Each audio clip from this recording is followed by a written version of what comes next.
So, Far Away Lucas. Welcome to my new setup. It's really weird because you're in a new setup. I'm watching like close-up Karl on a webcam. Yeah, he's watching through the webcam, but folks at home can see my new setup because I'll be the interim host over at Top Tens for the foreseeable future. So they wanted a new setup, which this is part of trying to figure out because I need to record for 3 different channels now. Also, hi everyone, this is Snoot. Welcome to Wiki Weekends. Let's talk about Agent Smith. Oh, okay. So, Far Away Lucas, what do you remember about Agent Smith besides the fact that he gets punched real good? Well, I do remember that he has the uncanny ability to turn into like 50 rubber men at once. He can turn into just an army of rubber mannequins, which I think we covered on like the main Fact Fiend channel once, where Brad, God bless him, went through the footage of the Burley Brawl and found... So people don't know how they did the Burley Brawl. It's partly CGI. Partly a bunch of guys, they got to look like Hugo Weaving. All the Agent Smith doubles were pretty much... Like they were same body type, wearing the same suit, and they styled their hair to look like him. And the fact in the article we talk about is that made Hugo Weaving realise he was going bald, because what they had to do is like style all these like stuntmen's hair to look like his. So they had to give them all really pronounced widow's peak and like thin out their hair on the back. And that's obviously how often do you see your hair from the back or the side or the front? And he just said like he saw like this row of 50 men styled to look like him. He was like, "What's going on? Where's my hair?" Because here I'm looking at everyone from this side and I go, look how far it's gone. I mean, I'm a man in my 30s now. I feel the pain of like, just like, oh no, I feel it. I feel it coming in the hairline. Inordinately fortunate to have not lost my hair yet because I can't grow a beard. So if I couldn't grow a beard and I'd got like thinning hair, it'd been rough. And I have a deal with my barber. Every time I go in, I ask them straight up, "Am I losing my hair?" And he always say, "No, it's fine." But I say, the second that I am, cut it all off because it's going to be so much worse for me with long hair because it'll look even more like I'm trying to hide the fact I'm going bald. Well, that's, part of my decisions for me to be, like, if people can't tell, I'm growing out my hair at the moment. And it's like, I want to do it while I can. Because if I am going to lose my hair, I want to, like, I've at least experienced having long hair and seeing what it looks like on myself. Exactly. Nobody wants, like, no, the thing is, nothing looks worse than thinning hair with someone trying to hide it. Thinning hair's fine. Like full head of hair is fine, bald is fine, but thinning hair where the person's trying to hide it, and that's why Hugo Weaving realised, like, oh no. Then they also got a bunch of people to wear like masks of his face, and like you can see, and some of them are real fucking bad, and you can see him in the background, they look awful. But the purpose of doing a silicon skin is that when the lights are on this, the silicon skin will glow like human flesh, and the rain also sits differently in it. It just runs off. Whereas on so for anyone who's unfamiliar with the character Agent Smith, like just so we're all on the same page, I'm referring to the Matrix Wiki, and there's a quote from Mr. Smith here to Neo: "We're not here because we're free. We're here because we're not free. There's no escaping reason, no denying purpose, because as we both know, without purpose, we would not exist." And I can't do it anywhere near as good as Hugo Weaving, but goddamn does that man have a terrifying voice. I don't even know if terrifying voice is the right way. Like, he has just such a well, like, I don't know how to describe it, but he has such a good voice, but then like his mannerisms and this coldness that he's able to portray in Agent Smith, like that first scene where like, or not, maybe not first scene, but one of the first times when you're introduced to Agent Smith and he's like takes away Neo's mouth and everything, and he's just like stone cold. In one life, you're Thomas A. Anderson, program writer for a respectable software company. You have a social security number, you pay your taxes, and you help your landlady carry out her garbage. The other life is lived in computers. Maybe not like terrifying, maybe it's disdain. You can hear the utter contempt he has for humanity. And like you can tell, we talked about, I hate being in this world. Like I can smell. They put me in, I'm an agent, I'm a piece of code, and I've been told I can smell. And like, you know, the utter disgust he has for humanity just reeks through every like sentence that he says. It reminds me a little bit of, I think it's like the Exorcist 2 or Exorcist 3, where they have like someone who's possessed by like 1,000-year-old demon, and the way they talk is just very deliberate. And the way the actor described it is, well, if I was like 1,000-year-old demon, I'd take my time. Why would I speak quickly? Why would I not, like, you know, labour over every word, every syllable? Just enjoy the fact that I'm, like, you know, just torturing this person, like, you know, by only revealing information at the pace that I choose. Did you know that you are talking to an artist? I sometimes do special things to my victims. And I see a similar thing with, like, Agent Smith like, he's clearly uncomfortable inside, like, you know, his avatar within the Matrix, and he's actively, like, disdainful of the fact he has to be there. I hate this place. This zoo, this prison, this reality, whatever you want to call it. I can't stand it any longer. It's the smell. And then jokes on him because when he's out of the Matrix, he's still in the Matrix. Yeah, oh man, like there's never been a series that shit the bed harder than the Matrix. Like, so much promise shat down the toilet because the Wachowskis thought they were better than they are. Anyway, Agent Smith is a former agent of the Matrix. After initially being destroyed by Neo, he became an exile and manifested as a computer virus with the uncanny ability to copy himself over the minds of blue pills, red pills, and programs alike. And that's how you get that great bit where it's just, boom, and it's like, me. No, sorry, he does that and he goes, me too. Me. He's so good. Like, it's the only time you see Agent Smith enjoy himself, where he looks and like, where he adjusts his own tie. I love that one. Me too. Where he looks at himself and just like adjusts his tie, and it's like, that's it. That is the thing, is no matter what we want to say about the Matrix, now quadrilogy, it was bad enough as a trilogy, but you know. It was bad enough as like fucking sequel. Yeah, but Hugo Weaving does kill it. He is the best part of that film. Like, he is the only one in that film who's actually given a good performance besides Lawrence Fishburne. I was going to say Lawrence Fishburne's pretty great as well. They're the only two people giving a performance that's actually charismatic. Everyone else is carried by the action scenes, which it says here. So he is the main antagonist of the first three Matrix films, before being resurrected by the Analyst in the Matrix Resurrections. Of course he is. Do you know what the worst bit is? They brought him back, but they were filming during COVID, and Hugo Weaving is either Australian or was in Australia at the time. And rather than have Hugo Weaving reprise his role, they filmed it with another actor who's copying his mannerisms. And it's just that thing of like, why? Smith. Smith? As in V. Smith? Why not wait the month it'd take? Film everything else and then do his scenes. Because he said I was willing to do it, but they just decided they didn't want to wait for me to be finished with the projects I was doing over in Australia. Right. That, you know, if it doesn't appear obvious already, I have not watched that movie because I just saw the absolute train wreck that was coming. It's not worth it. The most interesting part of the best part of the entire movie is basically a hint at an entire other movie's worth of content that happened that they never talk about.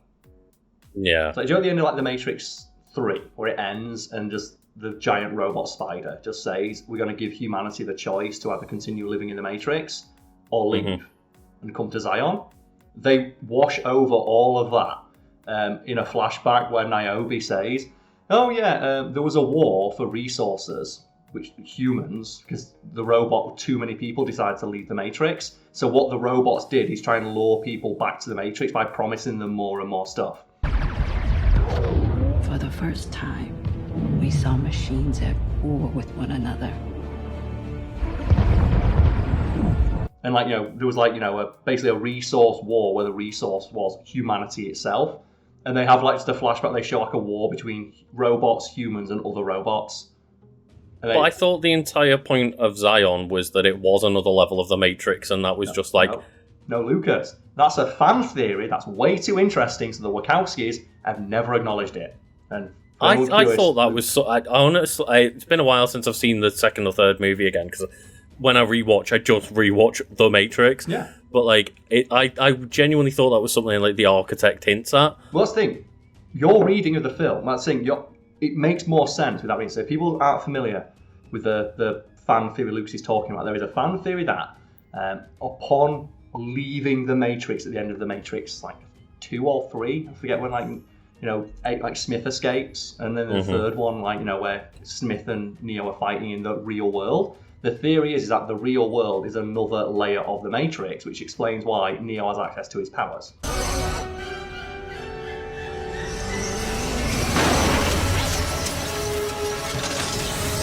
Yeah. Why would he have access to powers he has within the Matrix if he was outside of the Matrix? And the theory is that, like, the real world is just another layer. And that's something that's hinted at when they talk with the architect about, you know, you're not the first person to escape. It's an endless cycle.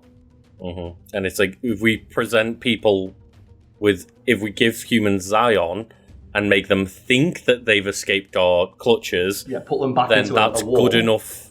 It's good enough for them to think that they're fighting this eternal war in the real world to keep them, like, you know, satiated. And then we'll reset the Matrix and they'll escape again. But the Wachowskis didn't like that because it's smarter than what they come up with. So every time someone brings that up and say, no, it's not. There's, like, you know, the real world's because that's the thing. Like, it speaks to their what's the word, arrogance as creators, that they had a good idea, which is mostly ripped off from anime. And then other people ran with what they created, and it's so much more interesting than what they did. And the Matrix Resurrection basically shits all over every fan theory about the ending of the third one. Yeah, that is a shame, and that, you know, I guess, like, you telling me that just seals the deal for me just not wanting to watch that movie anyway. Well, I think it speaks to the, like, you know, the poor quality of the film, that in your head that was the canon ending, because it's so strong a fan theory that it basically overwrites the actual ending to the film, because it makes more sense. It does make more sense. Like, it actually justifies why they are willing to let the humans go. Yeah, so and let you go into the real world, which is still the Matrix. Yeah. So. And B, why Neo has his fucking powers in the real world. That doesn't make sense. So do you remember, like, we spoke about Hugo Weaving, but he's also portrayed by Ian Bliss in them from the second film onwards. And do you know how that guy got the role? Do you know the guy who, like, Smith like overtakes in the real world? The real world. I don't know how they got the role. I'm just googling Ian Bliss, trying, like. But it's because he did on set. He kept doing Hugo Weaving impressions, and his Hugo Weaving impression was so dead on that they said, "Oh, they wrote into the film that Smith escapes, overtakes someone. It overtakes this guy because he can do a really good Hugo Weaving impression, and it kind of looks like him as well." Confused, Mr. Anderson? It'll all become clear in a moment. Now, thank you for bringing me the gun. You can set it down right there. Don't do it. I mean, you know, in that kind of generic white guy with brown hair, like, yeah. Well, his imitation of Hugo Weaving was so strong. They cast, and then after the Resurrection, they got Jonathan Groff, who sounds nothing like him. He's got none of his mannerisms at all. So obvious once you see it, right? But this whole altered code update really blew my mind. I still don't know how he did it. He was a ballsy nerd.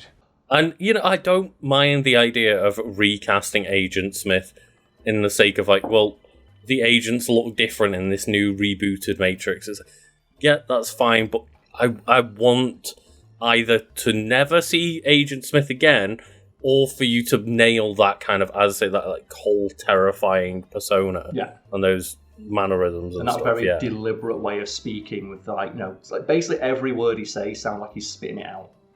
Like, he sounds like he's spitting out every word he says. He doesn't want to be there. But, you know, in regards to Agent Smith, we have his history, which is just the movies, which we're not going to go over because they fucking suck. I'm sorry, The Matrix 1, fantastic movie. Matrix 2, fantastic action movie. Matrix 3, just 2.5 hours of masturbatory, like, director fan wank. It'd be like, we're so smart.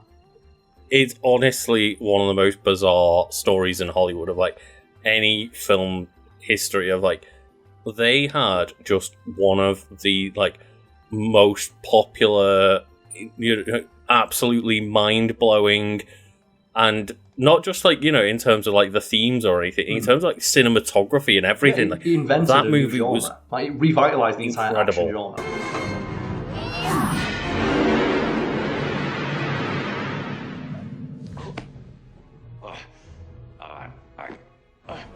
It was such a well-regarded, ripped-off movie. It was inspirational for many, many people, many, many filmmakers, and then they just farted out to just not very good films. Well, I think what everyone always singles out is like the speech from the architect in the third one, where you can tell it's just like the director's being like, "Oh yeah, we're so fucking clever. Listen to how clever this speech is. Listen to the long words he's using." While it remains a burden assiduously avoided, it is not unexpected and thus not beyond a measure of control, which has led you inexorably here. And I always go back to Simulation and Simulacra, which is basically the book that they ripped off for The Matrix. The writer and original philosopher behind the concepts therein, Jean Baudrillard, when he was asked, "So The Matrix is based on your work, right?" And he goes, "I guess. What do you think of it?" And he goes, "The Wachowskis did not understand a word I said." Yeah. And that sums it up. But let's go back to Agent Smith. Personality. Initially, Agent Smith appeared polite, professional, and merely serving his purpose as an agent of the system. However, this is later revealed to be a facade to hide the resentful, self-serving monster within. Which is fair. It says that's very fair. While interrogating Morpheus, Agent Smith went as far as comparing humanity to a virus, a disease organism that uncontrollably replicates and inevitably destroys its environment, only to move on to another and repeat the process. And then the irony there is that that's what Smith becomes. Mm-hmm. Like, he compares like humanity as a virus. It just destroys everything in its path while self-replicating, and then he does that. And then as well, the Wachowski, like, we're so clever for putting this in.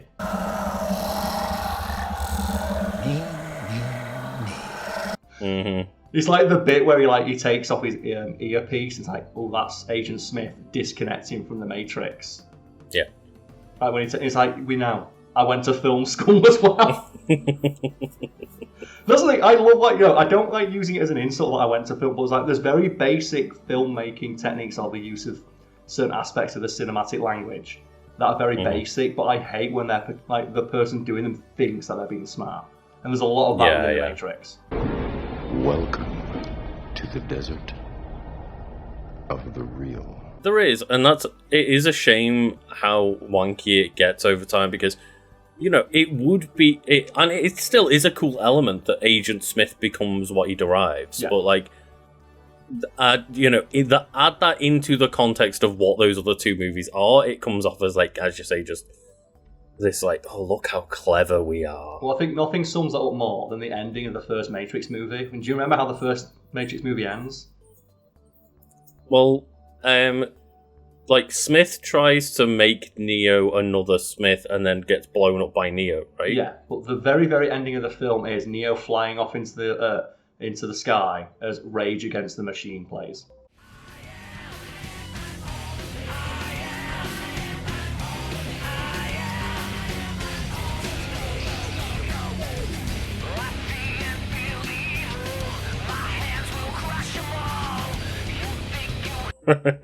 And the ending of The Matrix Resurrections ends with a cover of Rage Against the Machine.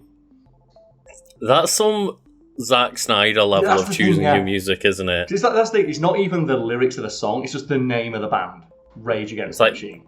The film, the zombie film that he did, that he just put the music zombie in, even though it's not about zombies. Have you ever seen as well that great, like, super cut of, like, here's all the movies that try to rip off the Matrix by ending with this, like, smash cut to nu metal? Because that was just a thing for like 2 years. It was just smash cut to just nu metal soundtrack.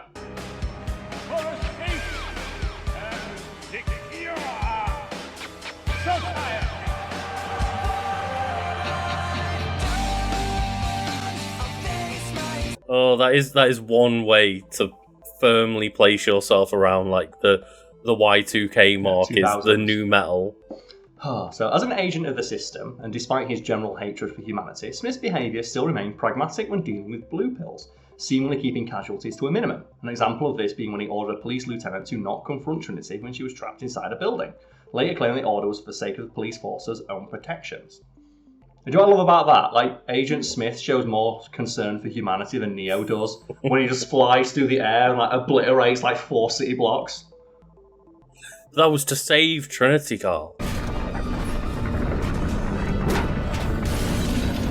My favourite bit about that is that speech from like Morpheus, where he says like every single person in the Matrix is a potential enemy. So in which case it's okay to shoot them. And do you know who else uses that justification? Every terrorist in the world. Of like everyone who is not directly in line with our very specific views is a valid target because they represent a potential threat to it.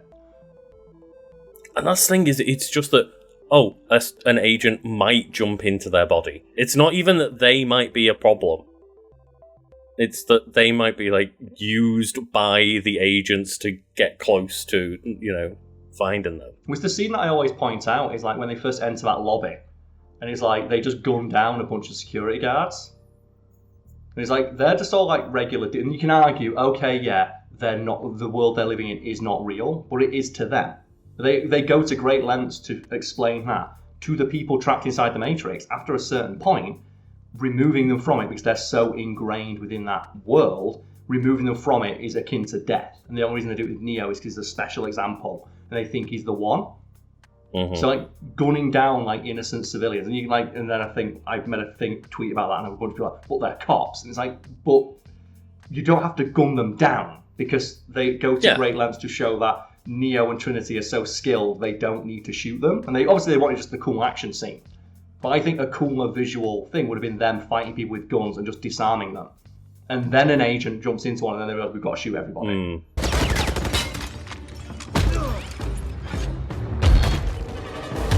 And that's the thing. They are people who are just security. They're not even cops, I believe. Yeah, the cops turn up later, but like, no, when they first walk through that door and you see like just the two guys in white t-shirts, it's like Neo opens up his leather jacket and puts two Uzis into their chest. Like one of the guys is reading the newspaper. They're just paid security guards. Yeah, one guy's reading the newspaper. Yeah. Holy shit!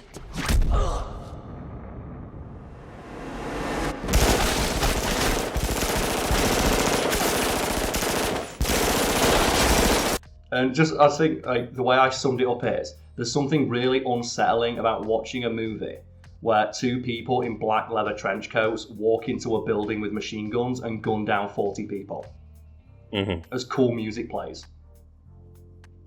And obviously, that's probably why they make it way more, stylized. Based around fighting the ghosts and the agent, like Smith just can beat everybody because that way that you're not raising any of those questions. So I get why they have that speech. It's like, okay, so now we can have big action scenes where every time they kill someone, you go, well, they're not really alive. It's like, but we know from the fact that Neo woke up that they are.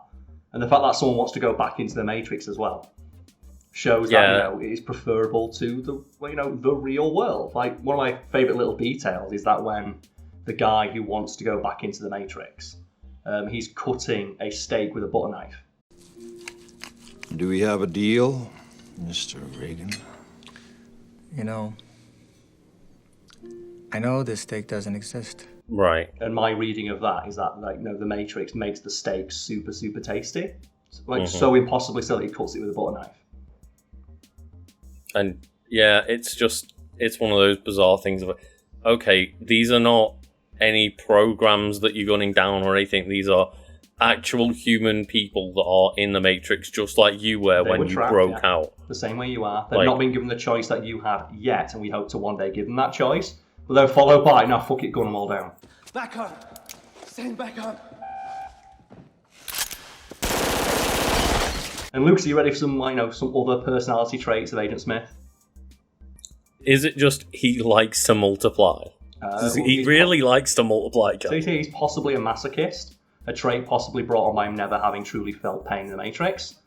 As such, when he inhabited the body of Bane, he began to cut himself, which I guess would be a strange experience. Like, I've never truly felt pain. What is this sensation? This is what life is. Is this what people are fighting for? I guess, yeah, it doesn't make sense to program them to feel pain, but it's weird that they would program to have human elements like sense of smell. Yeah.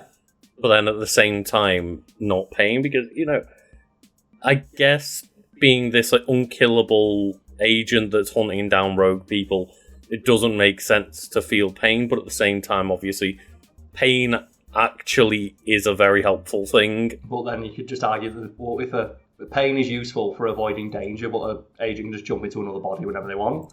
Exactly, yeah. So Smith has a very dark sense of humour, demonstrated like when he copies over a Resistance member. Just as he's about to jack out of the Matrix, he utters a horrified, "Oh God." In reply, Smith answers, Smith will suffice.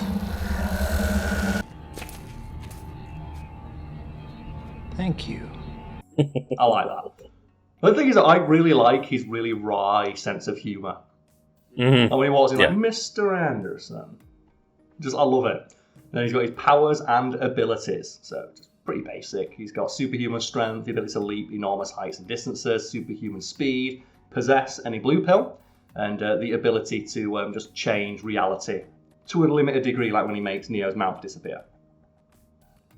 Does it mention, like, forming a giant mech suit out of many Agent Smiths? No, it doesn't. We'll get to that in a moment. But as an exile, as a result of Neo's attempt to destroy him, he became an exile unplugged from the system, though he still retained most of his standard agent abilities. He could leap enormous, like the standard abilities of an agent, but could also weather alteration from assimilating Sati's programming, flight, the Oracle's foresight. Oh, yeah, because he at some point assimilates with the Oracle. Yeah, and Sati as well, so you can control the weather within the Matrix. And then appearance and mannerisms. The manner in which Smith speaks is similar to that of the late Carl Sagan. There is also noticeable pauses at odd places in his sentences. Oddly, he doesn't use this manner of speaking when he's telling Sati he's not such a bad guy. So, potentially putting on like a false front to make her feel like more at ease. I do very much respect the idea of going and hunting down the ability to control the weather just so you can make your final fight with Neo a bit more just dramatic. And you did mention the final fight, you did mention Mega Smith. So in the Path of Neo video game, you have a separate bonus fight, which is like a completely non-canon ending, and you have like an appearance from the Wachowskis where they give this like really long-winded explanation of like why they're doing like, well, the original ending means this, and I think they even have a bit of self-awareness where they realise, they say, what? Acts of choice and choicelessness, of free will versus fate, but that can only be achieved through an act of surrender, which occurs after he has abandoned the perspectival nature of truth, accepting the totality of present consciousness, which ultimately allows an evolutionary transition, transcending the Cartesian dilemma through the emergence of delimited spirit, which then provides the world with a choice of a third path, the path of Neo, the path of Kate. You promised you wouldn't do that. Now, maybe that works in a movie, but in a video game, the Jesus thing is, well, lame. Really lame. And then they just say, well, we decided to just end it with a giant robot fight, wouldn't that be cooler? And Agent Smith just combines with all the other million Agent Smiths and makes a giant Mega Smith. And the thing is though, I prefer that ending. So we suggested to Shiny that we change the ending. We thought it would be cool after Smith rose up screaming, "It's my world." The other Smiths jumped onto him, merging into one massive monster Mega Smith. Because, like, I remember it happening in my brain. I was like, again, because I just rewatched The Matrix, I was trying to remember, like, did that happen in the fight, or was that from some other form of media? But like, that should have just been it. Just like ending, Mega Smith. Yeah, so it was and I think that Wachowski had a little bit of self-awareness and like, yeah, the ending meant this, and this. We thought, wouldn't it be cooler to end with a giant robot fight, which is what they do. And then there is one theory, speaking of fan theories, that the theory is that the One is not Neo, but Agent Smith. And I actually ascribe to this theory, because Morpheus tells Neo in the first movie the One was born in the Matrix and possesses the power to reshape it as he saw fit. He will eventually return, and his coming would herald the destruction of the Matrix, the end of the war, and humanity's freedom.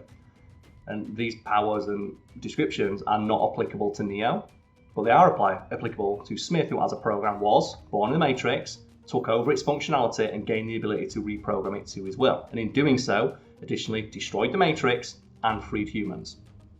But that's never been confirmed because that's way too smart. I think the Wachowskis didn't realise how good that ending would be. No, Karl, because Neo, if you spell it differently, it spells the One. And it's like, okay. Like, obviously they intended Neo to be the One, but it's way more interesting, as you say, to actually go with that theory. No, it makes way more sense. Like, Smith perfectly fits that entire description and does be like, he is the reason that Neo is the one to then defeat Smith. Like, he pushes that story forward. And you have one of those, like, I think the Oracle one that's talking, they're like, no, the machines are talking. They're scared of Smith. They're scared of what power he can do. It's like they're not scared of Neo, they're scared of Smith. Because Smith represents like an existential threat to the whole Matrix, which Neo does not. And they have to team up with Neo to take out Smith. It's like, yes, Neo can, change the reality in some aspect, but it's changing his reality within the Matrix, not the entire Matrix itself. Yeah, like he's he's literally like Neo can control it to his will and fly and do all sorts of crazy bullshit, but he can't reshape it. Smith can. Me. It's my favourite line in the entire film. I love that one. It's like, where he just goes, more. And they all run in and start kicking the fuck out of it. It's great. That's the thing, Neo can't make himself more Neos. He can. Smith can. And you can, and that would be terrifying. Can you imagine the entire Matrix? Say, obviously based on 2000s Earth, 6-7 billion population, and it's all just Agent Smith. It's like when he walks into a city at the end of a third movie, isn't it? It's just like 1 million Smiths. And again, they did have a bunch of people come in for that standing crowd scene, didn't they? That great shot, yeah. But he's a fantastic villain, but just a series of... It starts well. The less said about the ending, the better, and the middle's kind of shit. And then they released another one after the fact, which put the final nail in the coffin, which was made as a fuck you to Warner Bros, who were going to make it without the input of the directors anyway. And all we can say is maybe the greatest part of it is Hugo Weaving as Agent Smith. Yeah. And the Burly Brawl. And if you enjoyed this video, why not like, comment, subscribe to Wiki Weekends. We do something like this every weekend with me presenting a wiki, Lucas presenting a wiki, and then a midweek podcast where myself and Lucas find a wiki each and talk about it at length.